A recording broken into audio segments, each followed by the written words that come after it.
नमस्ते, स्वागत छ यहाँहरुलाई हाम्रो युट्युब च्यानल अनलाइन ज्ञानमा। आज हामी क्लास 10 को कम्पाउन्ड इन्ट्रेस्टसँग रिलेटेड फर्स्ट क्वेशन लिएर यहाँहरु समक्ष उपस्थित भएको छौं।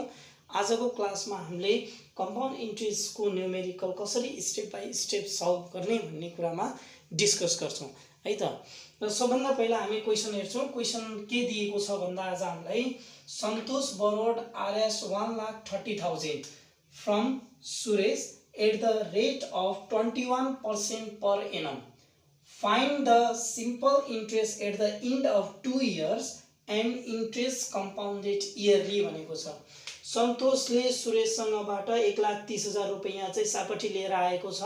कति पर्सेन्ट रेटमा भन्दा 21% रेटमा चाहिँ सापटी लिएर आएको छ भने find the simple interest. Simple interest find गर भनेको छ। 2 वर्षपछि सिम्पल इन्ट्रेस्ट कति हुन्छ त्यो फाइन्ड गर भनेको छ। र इन्ट्रेस्ट कम्पाउन्डेड इयरली र कम्पाउन्ड इन्ट्रेस्ट कति हुन्छ 2 वर्षपछि त्यो पनि फाइन्ड गर भनेको छ। यानी कि हामीलाई एउटा सिम्पल इन्ट्रेस्ट निकाल्न पर्ने छ, एउटा कम्पाउन्ड इन्ट्रेस्ट इयरली निकाल्न पर्ने छ है। सो हामीले क्वेशन पढ्दाखेरि चाहिँ एकदम ध्यान के दिने भने कम्पाउन्ड इन्ट्रेस्टको हिसाब गर्दाखेरि चाहिँ हामीलाई कम्पाउन्ड इन्ट्रेस्ट दुईटा सोध्ने गरे हुन्छ, कि त इयरली सोध्छ कि हाफ इयरलीसँग रिलेटेड सोधे हुन्छ। अब यो क्वेशनमा यदि तपाईहरुले हेर्नुहुन्छ भने यहाँनिर चाहिँ हामीलाई इयरली भनेर छुट्याइदिएको छ क्वेशनले। हो क्वेशनले यसरी तपाईहरुलाई छुट्याइदिएकै हुन्छ है, इयरलीबाट गर्ने हो कि हाफ इयरली इन्ट्रेस्ट क्याल्कुलेसन गर्ने हो भनेर छुट्याइदिएको हुन्छ। अहिले हामीलाई कम्पाउन्ड इन्ट्रेस्ट इयरली फाइन्ड गर्न छ, हाफ इयरली होइन। सो यहाँनिर चाहिँ अब गिवन के दिएको छ सबभन्दा पहिला त्यसलाई लेखौं। गिवनमा हामीलाई एउटा प्रिन्सिपल दिएको छ,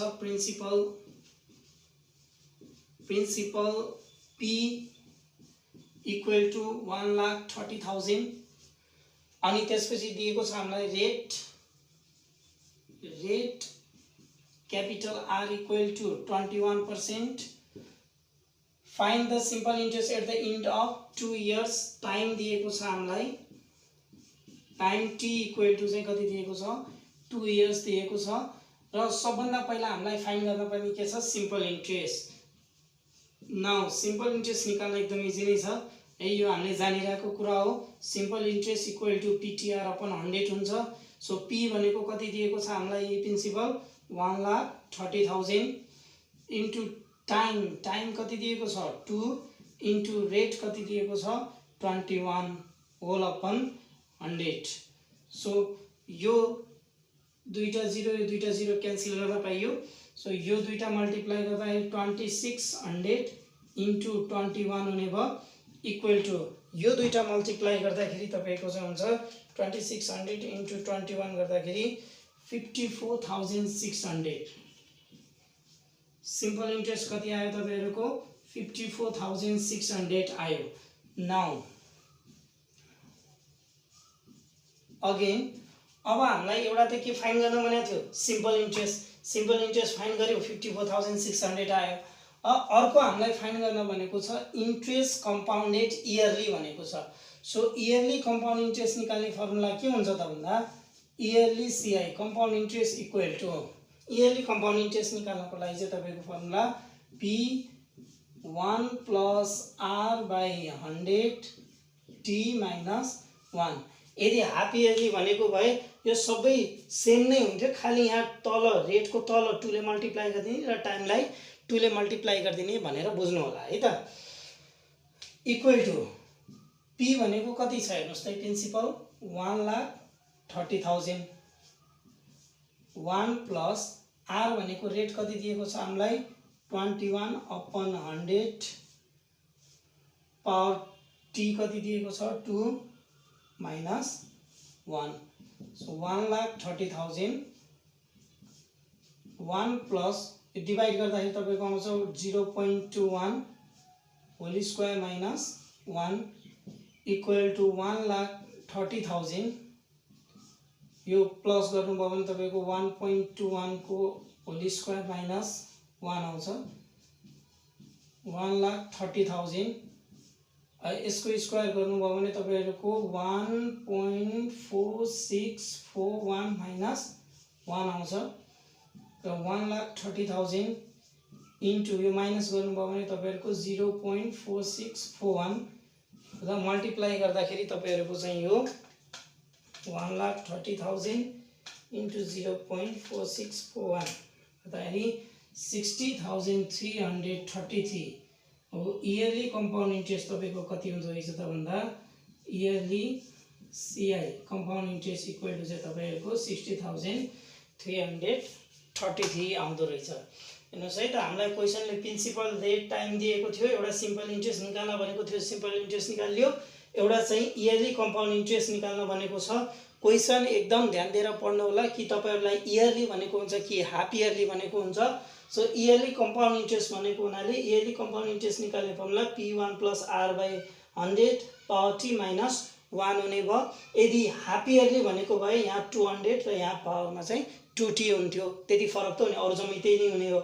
सो अब यहाँ भ्यालु राख्दाखेरि हामीले रेटको भ्यालु सबै PRT तीनटैको भ्यालु राखियो र फर्स्टमा हामीले रेटलाई है रेट र टाइम यसलाई चाहिँ क्याल्कुलेसन गर्दै आउने। यो रेटको जुन स्मल ब्राकेटमा क्लोज छ यसलाई चाहिँ पहिला तपाईले के गर्दै आउने त सल्भ गर्दै आउने र यो -1 सँग -1 गरिसकेपछि जति आउँछ त्यसलाई चाहिँ यो प्रिन्सिपलमा मल्टिप्लाई गर्दिने हो भने तपाईहरुको कम्पाउन्ड इन्ट्रेस्ट निकाल्छ। सो यो कम्पाउन्ड इन्ट्रेस्ट निकाल्ने प्रोसेस चाहिँ तपाईहरुले के गर्न पर्यो भने पहिला यो स्मल ब्राकेट भित्र यो जुन r छ यसलाई चाहिँ तपाईहरुले सल्भ गर्दै आउनु पर्यो है त। अब हामी हेर्छौं नेक्स्ट क्वेसन। ओके, अब हामीसँग छ नेक्स्ट क्वेसन चाहिँ a man deposit Rs 2000 in the fixed deposit accounts of the bank for 2 years. Deposit amount कति छ 2000, कति वर्षको लागि 2 years, at the rate of 12% per annum. The interest is compounded semi-annually. The interest is compounded semi-annually. Interest calculation गर्ने तरिका के छ भन्दा अघि नै हामीले इयरली को हेरिरहेका थियौं, अब यहाँ के आइरहेको छ हाफ इयरली। सेमी एनुअली भनेको हाफ इयरली। इन्ट्रेस्ट क्याल्कुलेसन गर्दाखेरि कसरी गर्दो रहेछ त सेमी एनुअली, यानी कि हाफ इयरली अनुसार चाहिँ इन्ट्रेस्ट क्याल्कुलेसन गर्दाखेरि how much will be the amount कति हुन्छ and the compound interest at the end of 2 years 2 वर्षपछि सेमी एनुअली कम्पाउन्ड इन्ट्रेस्ट अनुसार इन्ट्रेस्ट क्याल्कुलेसन गर्दाखेरि 2 वर्षपछि अमाउन्ट र कम्पाउन्ड इन्ट्रेस्ट कति हुन्छ त्यो निकाल भनेको छ हामीलाई क्वेसनले। हेर्नुस् है, अघि नै हामीले डिस्कस गरिसकेका छौं।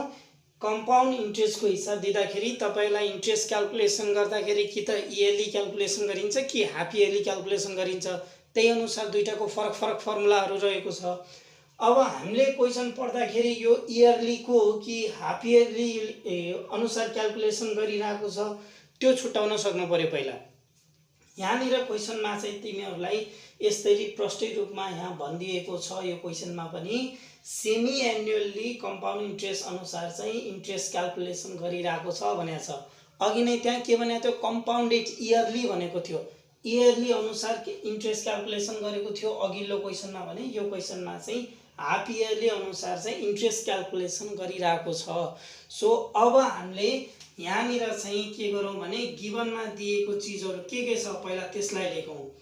प्रिन्सिपल दिएको छ हामीलाई, प्रिन्सिपल डिपोजिट कति गरिरहेको छ, डिपोजिट कति गर्ने हो Rs 2000 गर्ने हो र Rs 2000 भयो। Fixed deposit accounts of the bank for 2 years, time कति दिएको छ 2 years, time t equal to 2 years दिएको छ है। At the rate of 12% per annum भनेपछि रेट कति दिएको छ हामीलाई हेर त, रेट r इक्वल टु चाहिँ 12% दिएको छ है। The interest is compounded semi annually, how much will be the amount, एउटा हामीलाई के सोध्यो अमाउन्ट। नाउ सेमी एनुअली है इन्ट्रेस्ट क्याल्कुलेसन कसरी गर्न छ हामीले सेमी एनुअली कम्पाउन्ड अमाउन्ट, एउटा त हामीलाई के सोधेको छ अमाउन्ट सोधेको छ नि त। So semi annually compound amount निकाल्न पर्यो र एउटा चाहिँ के निकाल्न भनेको छ सेमी एनुअली कम्पाउन्ड इन्ट्रेस्ट निकाल भनेको छ है।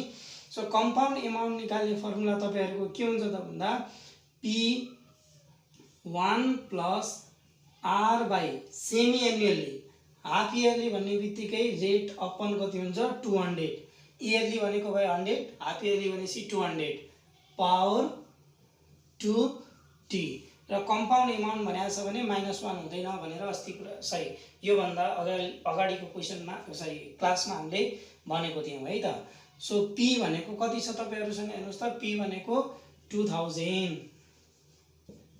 1 प्लस r भनेको कति दिएको छ तपाईहरुलाई 12% दिएको छ होल अपन 200 अनि 2 इन्टु t भनेको हामीसँग कति छ 2 इयर्स इक्वल टु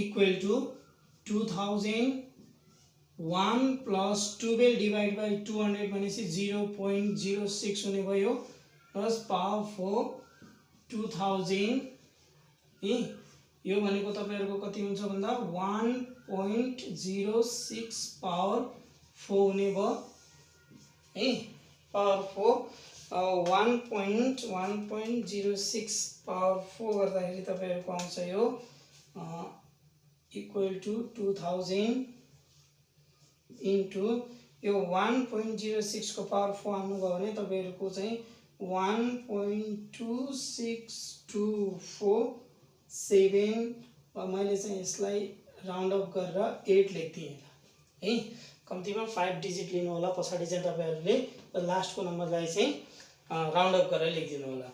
सो यो दुईटा मल्टिप्लाई गर्दाखेरि तपाईहरुको आउँछ 2000 into 1.26248 गर्दाखेरि तपाईहरुको आउँछ यो 2524.96 आउँछ हेर्नुस् है।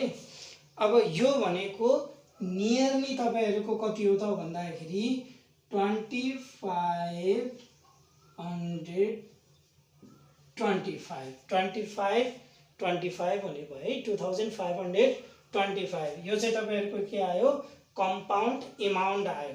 यो चाहिँ तपाईहरुको के आयो compound amount at the end of 2 years 2 वर्षको अन्तिममा कम्पाउन्ड एमाउन्ट कति हुँदो रहेछ 2525 रुपैयाँ हुँदो रहेछ। एन्ड अर्को हामीलाई के निकाल्न भनेको छ कम्पाउन्ड इन्ट्रेस्ट निकाल्न भनेको छ। सो कम्पाउन्ड इन्ट्रेस्ट निकाल्ने एउटा त फर्मुला निकाल्न सक्नुभयो तपाईहरुले नत्र भए यदि कम्पाउन्ड एमाउन्ट निकालिसक्नु भएको छ भने कम्पाउन्ड इन्ट्रेस्ट भनेको चाहिँ कम्पाउन्ड एमाउन्ट माइनस प्रिन्सिपल गरिदिने हो भने आइहाल्छ है। Compound amount minus original principal गरिदिने हो भने जति आउँछ त्यो चाहिँ हाम्रो कम्पाउन्ड इन्ट्रेस्ट हुन्छ। सो कम्पाउन्ड एमाउन्ट भनेको कति छ तपाईहरुको 2525 माइनस प्रिन्सिपल भनेको कति छ तपाईहरुको 2000 गर्दाखेरि चाहिँ कति भयो 525 यो compound interest. So at the end of 2 years compound amount will be 2525 and compound interest will be 525. आजको क्लासमा हामीले दुईवटा क्वेशनहरु हेर्यौं एउटा इयरली कम्पाउन्ड इन्ट्रेस्ट कसरी क्याल्कुलेसन गर्न सकिन्छ र एउटा हाफ इयरली कम्पाउन्ड इन्ट्रेस्ट कसरी क्याल्कुलेसन गर्न सकिन्छ भनेर सरसर्ती त्यसको स्टेपहरु जान्ने कोसिस गर्यौं र आजको लागि हामी यति नै गर्छौं। नेक्स्ट क्लासमा हामीले कम्पाउन्ड इन्ट्रेस्ट सँग रिलेटेड अरु क्वेशनहरु जुन एसई को लागि चाहिँ मोस्ट इम्पोर्टेन्ट हुन्छ ती क्वेशनहरु चाहिँ सल्भ गर्ने छौं।